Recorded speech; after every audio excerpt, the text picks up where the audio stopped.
Hello and hi everyone. Welcome to my channel Physics Mirror.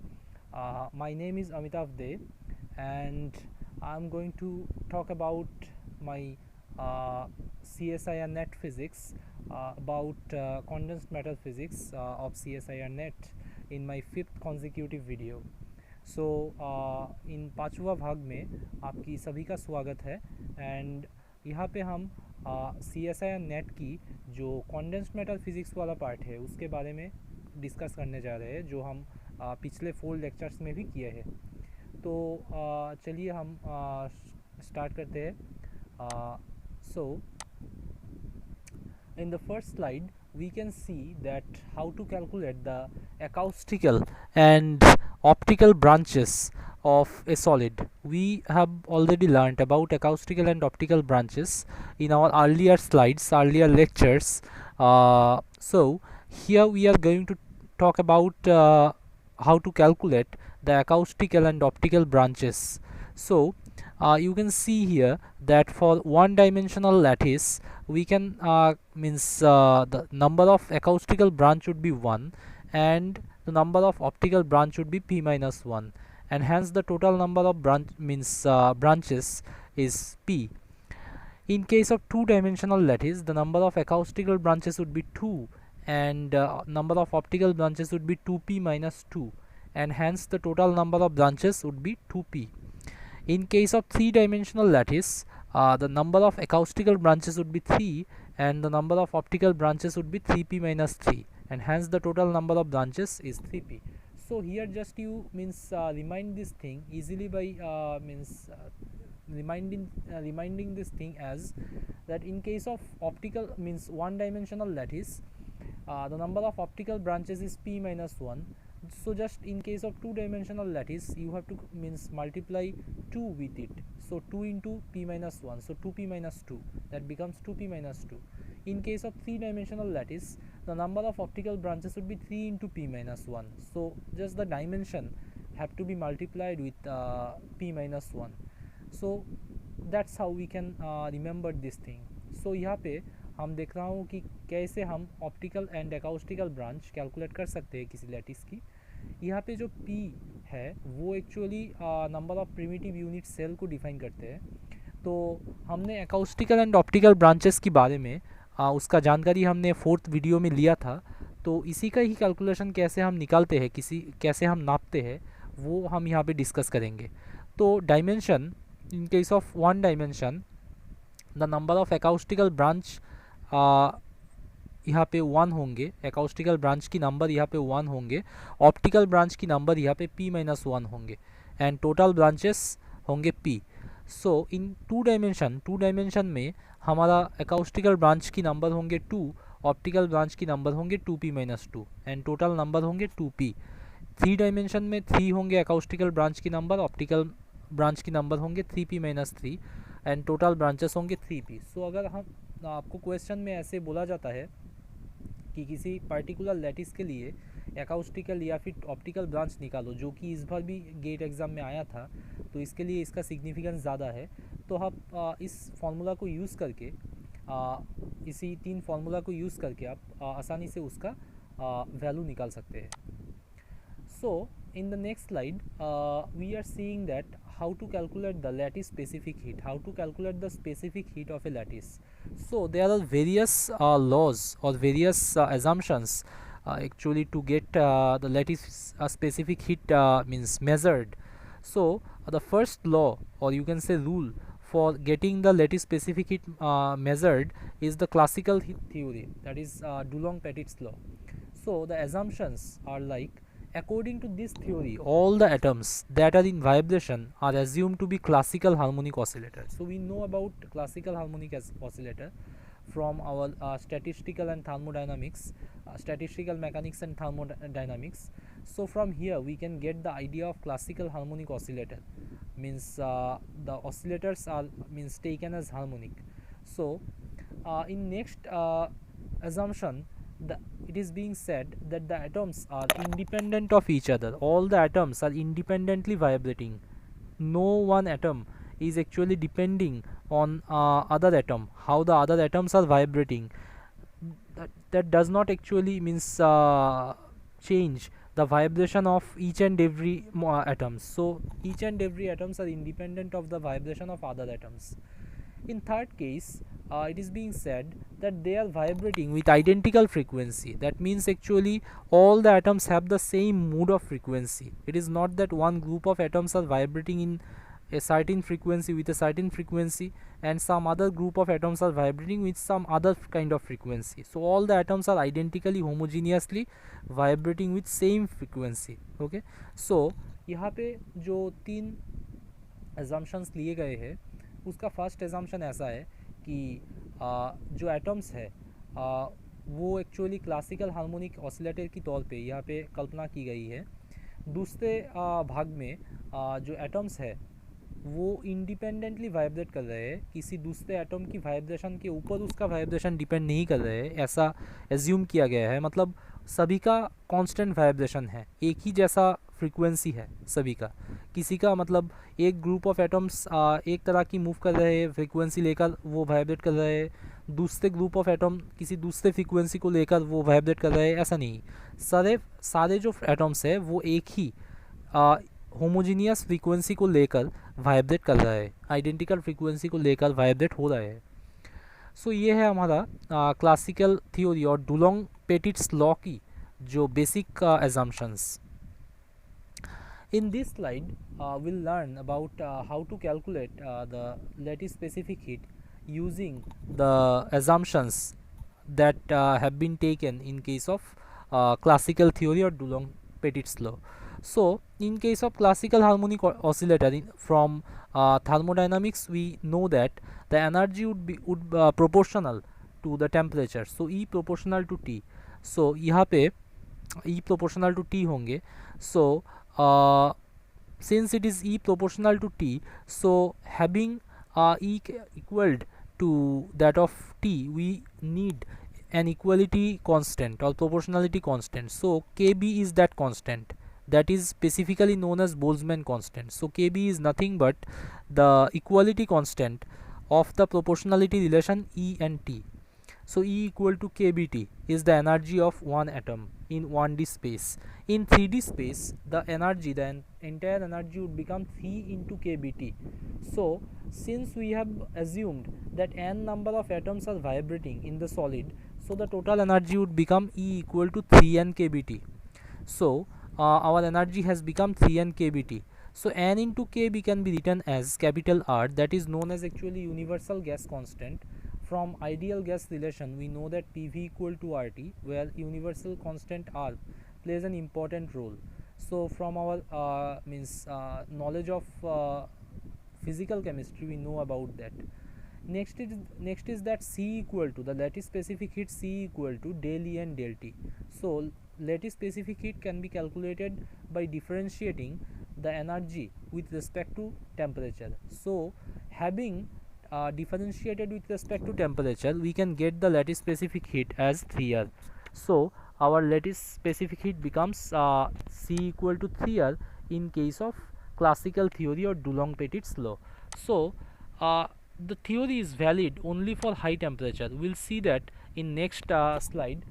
When we'll discuss about Einstein's theory, then we will see that this classical theory is only valid for high temperature case, not for low temperature case. There is no validity of classical theory or Dulong-Petit's law in low temperature region. So these are some important implications of the classical theory or Dulong-Petit's law. So जो हमारा classical theory के assumptions थे उसको use करके, उसको इस्तेमाल करके हम जो एनर्जी है वो एनर्जी को निकाल सकते हैं। सो ई प्रोपोर्शनल टू टी होंगे इन case of classical harmonic oscillator. वो हम जानते हैं कि उसका एनर्जी टेम्परेचर के साथ प्रोपोर्शनल होंगे। तो प्रोपोर्शनल इक्वेशन को इक्वल बनाने के लिए हमें एक कांस्टेंट चाहिए। सो वो कांस्टेंट यहाँ पे के बी है। So K B is nothing but that proportionality constant. So K B का जो स्पेसिफिक नाम है उसको हम बोल्ट्जमैन कांस्टेंट की रूप में जानते हैं। उसका नाम है बोल्ट्जमैन कांस्टेंट। तो एक एटम का 1D स्पेस में एनर्जी होंगे E इक्वल टू के बी टी। हम वहाँ पे एक्चुअली 3 डायमेंशनल स्पेस बोला था, उसलिए 3 डायमेंशनल स्पेस में उसी एटम का एनर्जी होंगे 3 × kBt। अगर यहाँ पे हम total n number of atoms assume करें कि n number of atoms vibrate कर रहे हैं, तो टोटल एनर्जी होंगे 3 × n × kBt। सो n × kB को हम और एक कांस्टेंट के रूप में जानते हैं, वो है r, जो जिसको यूनिवर्सल कांस्टेंट कहा जाता है। So 3RT, En equal to 3RT।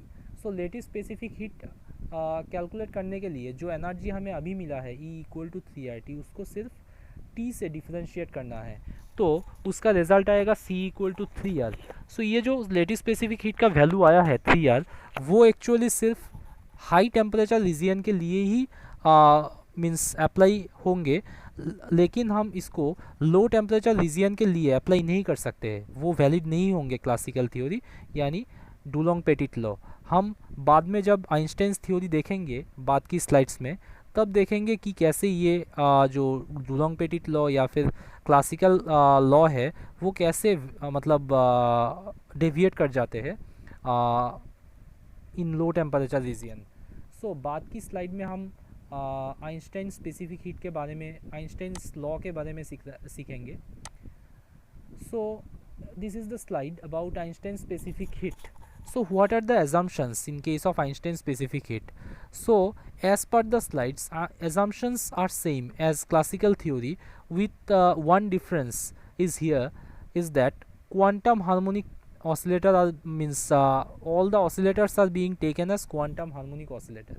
So in last case we actually means assumed that all the atoms are calculated, or all the atoms are assumed rather, as classical harmonic oscillator, but here they are actually being taken as quantum harmonic oscillator, means they are showing some kind of quantum behavior, they are not showing classical behavior, they are showing quantum behavior.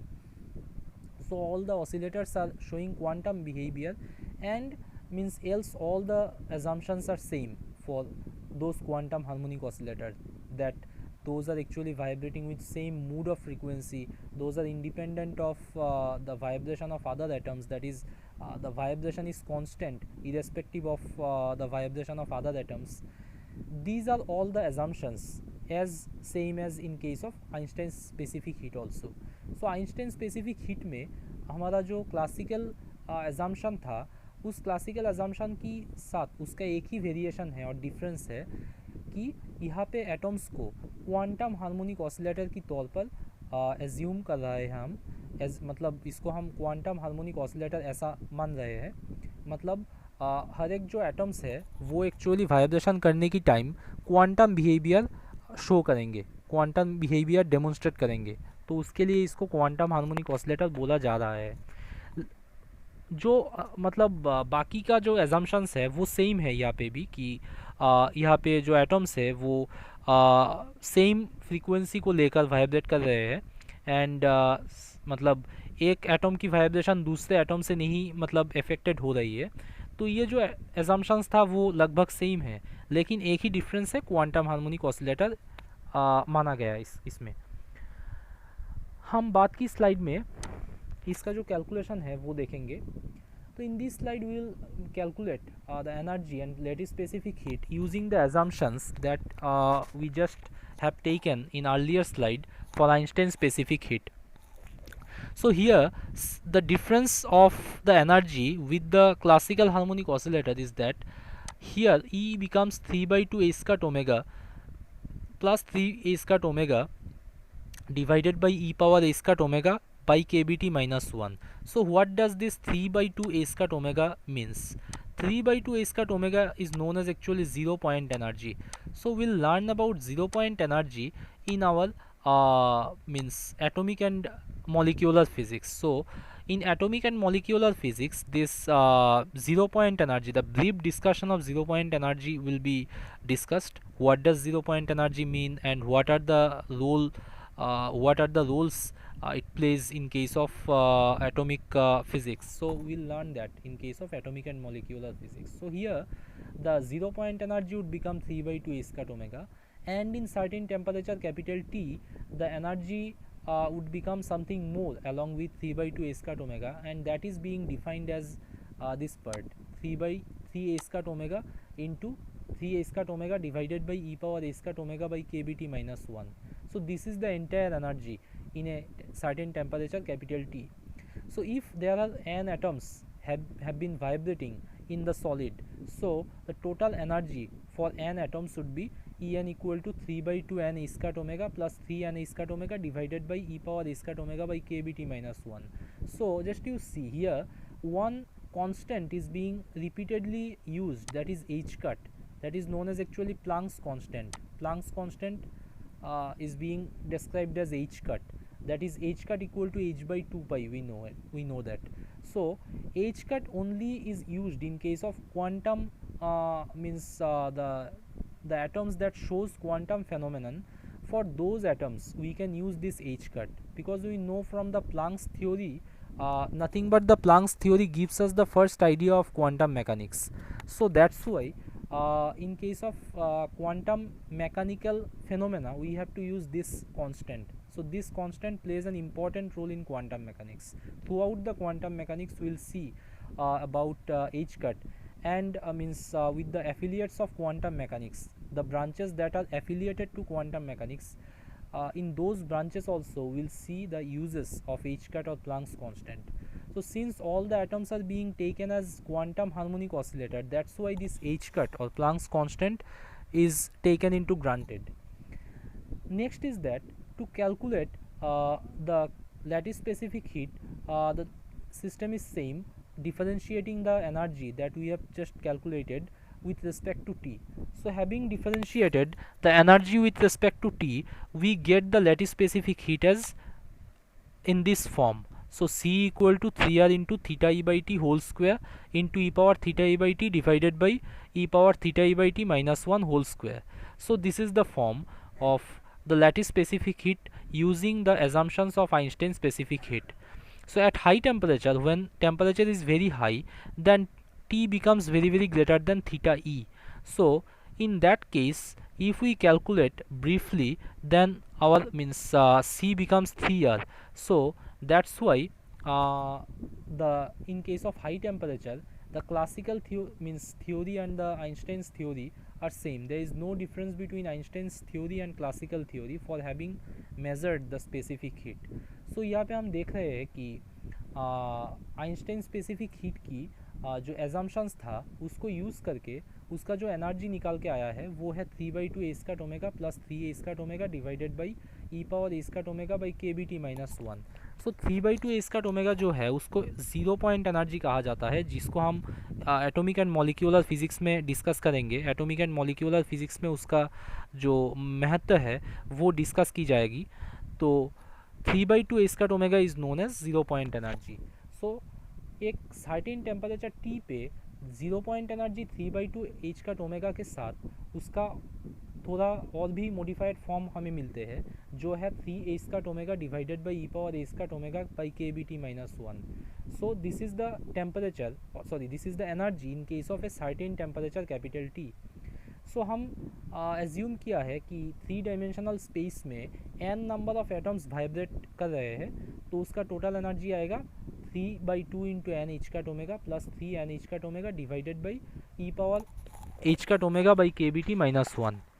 So specific heat नापने के लिए, specific heat निकालने के लिए जो तरीका है वो सेम है कि एनर्जी जो हमें मिला है अभी उसको जस्ट T से डिफरेंशिएट करना, टेम्परेचर से डिफरेंशिएट करना. तो डिफरेंशिएट करने के बाद हमें ये फॉर्म मिला है जो स्लाइड में लिखा गया है. C equal to 3R into theta E by T whole square into E power theta E by T divided by E power theta E by T minus 1 whole square.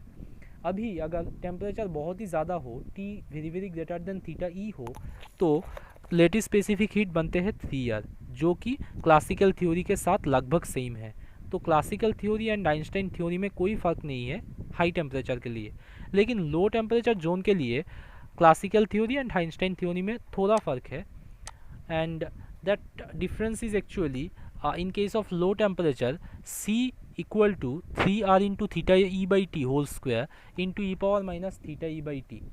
So this is the difference between classical and Einstein specific heat theory. That is, in low temperature region Einstein specific theory is not same as that of classical theory. but there is also one drawback in case of Einstein specific heat. That drawback is actually experimental verification shows that the lattice specific heat would become the means would become proportional to the third cube of temperature or the third power of temperature. So C would proportional to T cube as per the experimental verification of lattice specific heat. When we measure lattice specific heat, then we can show that the lattice specific heat C would become proportional to T cube. So but here it cannot be seen anywhere in Einstein specific heat that C is proportional to T cube. So we are seeing something else in case of Einstein specific heat. So since it is not satisfying the means experimental verification, that's why Einstein specific heat is not valid in case of low temperature region. So Einstein specific heat also is not valid for low temperature region. तो हमने देखा है कि low temperature region में सी का जो value आया है आइंस्टाइन स्पेसिफिक हीट के लिए, आइंस्टाइन स्पेसिफिक हीट थ्योरी को मतलब एज्यूम करके उसको मतलब कल्पना करके, वो है C equal to 3r into theta E by T whole square into E power minus theta E by T, जो कि हमारा एक्सपेरिमेंटल वेरिफिकेशन को सेटिस्फाई नहीं करते हैं. एक्सपेरिमेंटल वेरिफिकेशन की जो मतलब डेमोन्स्ट्रेशन है उसमें लेटिस स्पेसिफिक हीट का सी का वैल्यू आते हैं C proportional to T cube, C T cube के साथ प्रोपोर्शनल होती है, जो यहाँ पे दिखाई नहीं दे रहा है. तो इसके लिए इसको जो आइंस्टाइन स्पेसिफिक हीट है उसको हम लो टेम्परेचर रीजियन के लिए अप्लाई नहीं कर सकते हैं. तो यही है Einstein specific heat and classical theory के बारे में कुछ खास बातें.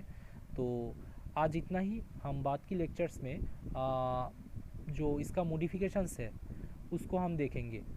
तो आप सभी को वीडियो देखने के लिए धन्यवाद.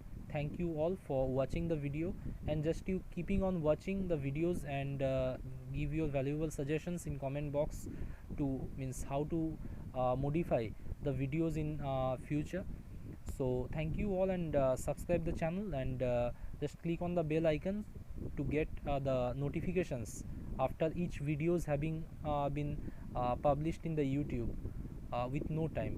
So thank you all again and thanks for watching.